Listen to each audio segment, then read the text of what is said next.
Welcome to the Titan Tar channel.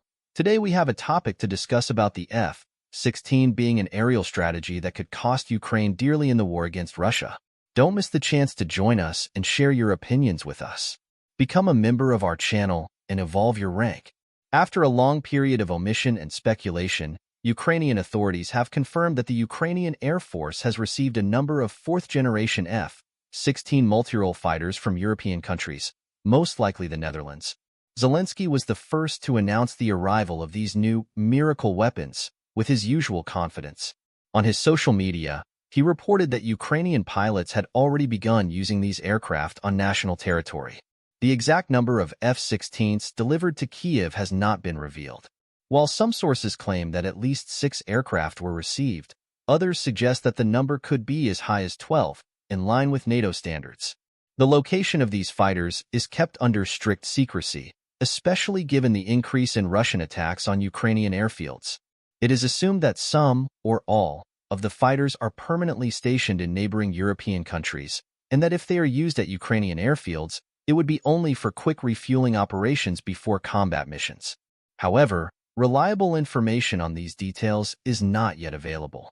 Experts, including former Russian military pilots and Western analysts, believe that the F-16s will not have a significant impact on the battlefield. They claim that even in small numbers, these aircraft will not be able to penetrate the Russian air defense system.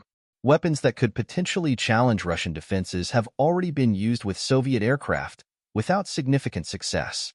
In addition, the F-16, in terms of overall performance, is inferior to Russian fighters, although in some situations it can compete effectively, depending on the tactics and skill of the pilots. Experts point out that the Russian aerospace forces do not use fourth-generation fighters in the northwestern combat area, and that Ukrainian pilots may not have the necessary skills to operate the F-16s, especially with English-language instruments. They also warn that the F-16s are not equipped with the latest state-of-the-art weapons, and that Ukraine's Western partners are concerned that their military assets could fall into Russian hands after the equipment is captured. A former Russian military pilot notes that Israeli missile warning systems installed on F-16s can only be effective against incoming missiles, which is not very helpful in quick evasion situations, especially if the pilots are not experienced. He also doubts claims that Russia has specific orders to shoot down F-16s only in dogfights to demonstrate the superiority of Russian fighters. Regarding the shortcomings of American fighters, the expert highlights the lack of adequate infrastructure for maintenance and repairs, as well as the lack of qualified engineers, which may further limit the effectiveness of the F-16s. Another military expert believes that attacking the airfields where F-16s are based would be the most efficient way to neutralize them. He sees destroying enemy aircraft in their parking areas as the most practical and cost-effective way to combat them.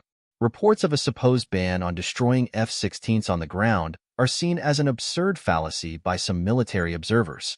They believe that attacks on airfields and other refueling points for the fighters would be the most effective approach.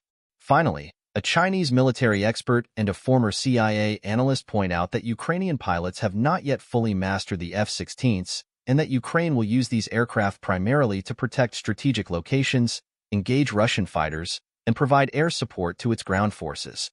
They also warn that Russia, upon identifying the location of the F-16s, will take measures to destroy them, especially considering the possibility that these aircraft are equipped with nuclear weapons, which would make them a significant threat to Russian security.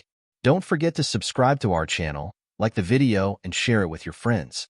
Your interactions mean a lot to us and help us grow. See you next time.